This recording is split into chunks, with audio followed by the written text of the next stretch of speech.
Get started. We actually have a very special guest here with us today. We have Mr. Pranay, who was our state champion last year and the national champion for this geography meet.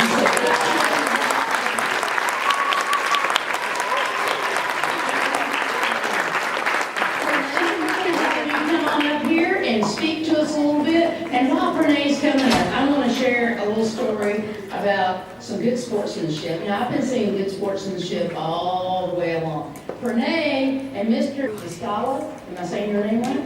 Niscala and Pranay last year broke every record in the book.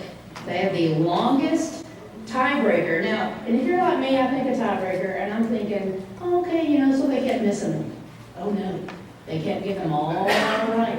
And it was close to an hour and a half of getting them all right, all the way through. And in the end, Mr. Pranay came through and got that last question correct. And I knew good and well, if Niscala would have been able to go to D.C., which that's not part of the rules, it would have been a runoff between first and second at the national level. That's how good our kids are here in Texas. So I'm proud of the sportsmanship of Niscala, because now National Geographic has actually kind of changed the rules. They said, whoop, Texas, y'all are rocking it here. We need to get something different for a tiebreaker. And but then again, Pranay went on then and actually won the whole national champion. That's a great experience.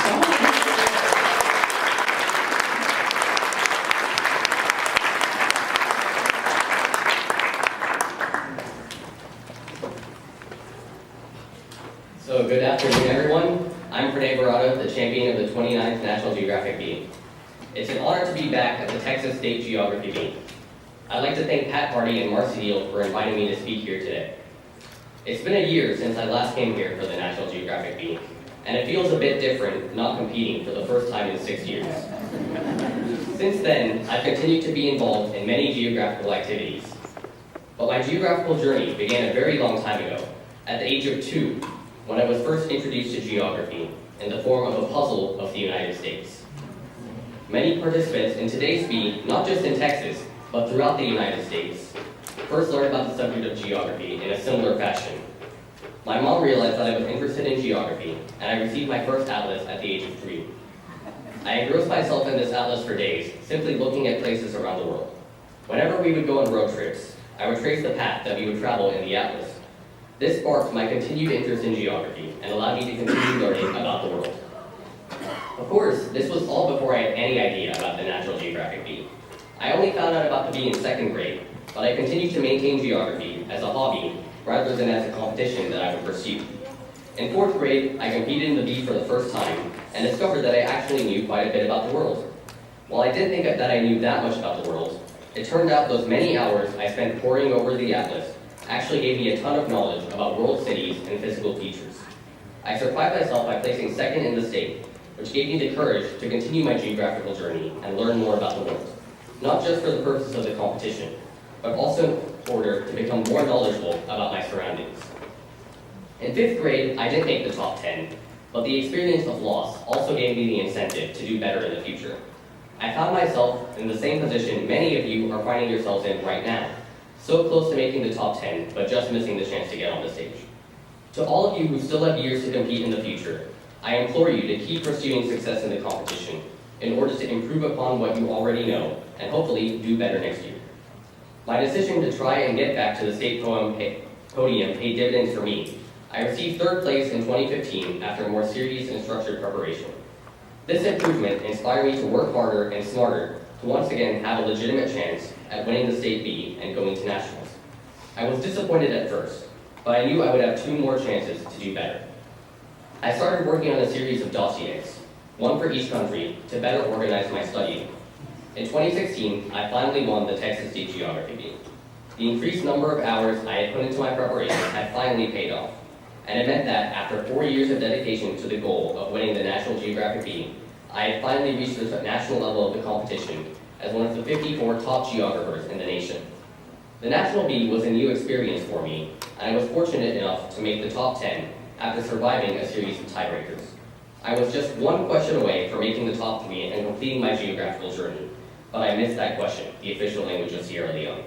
As a result, I finished 6th, and I was faced with a decision that had the potential to completely change my life for the next year. I could choose either to give up and consider 6th place enough, or try for yet another year to win the entire B. I finally realized that giving up on the B would squander the 4 years of my life I had spent trying to win it. I couldn't afford to take the easy way out after making it this far, and since I would have another year to gain even more knowledge, I would be better prepared to make the arduous climb to 1st place in the nation. I began my preparation for the 2017 National Geographic B the same day I finished 6th.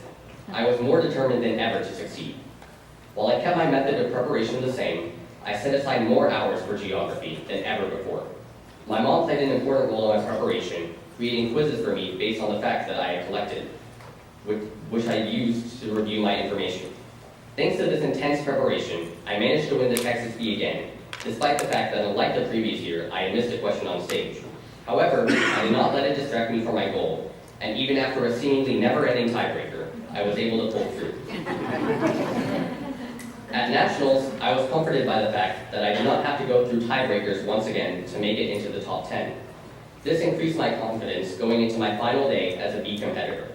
I was fortunate to be ahead of the rest of my competitors after the second question, and I never looked back. I used the vast quantities of knowledge I had gained over the previous 5 years to come out victorious and finally achieve my dream of winning the 2017 National Geographic B. Over 4 years after watching 2012 national champion Rahul Nagakar speak at the same B, I had reached the pinnacle he did the last time Texas won the B. The most important thing I received from my victory was not the prizes, but the valuable lesson that hard, dedicated work pays off. If you put your mind and your time into something, you can accomplish anything. Failures of the past have the ability to inspire greater success in the future. So to all of you who didn't make it onto the stage today, I can promise you that if this disappointment inspires you to work harder, you will attain more success next year. And if you are in 8th grade this year, there are still geographical opportunities for you in the future. Since May, I've published my own series of National Geographic B preparation books on Amazon, and continue to be involved in the online Google Plus geography community of GeoB City, which you are all welcome to join. Geography doesn't end with a B. Instead, it will continue to be important throughout your life, whether you're studying for a high school class or whether you're traveling to another country. You are already more educated about the world than the majority of your peers, and the knowledge you have gained will allow you to better understand the lifestyles of people around the world. The information you have put hours into learning will always be valuable, no matter where you go. In conclusion, I'd like to congratulate the top 10 for making it this far, and all of you who have come here today for your success in the competition. You have all shown tremendous dedication to geography, and I applaud you for that. Thank you all for your time, and good luck to the top 10.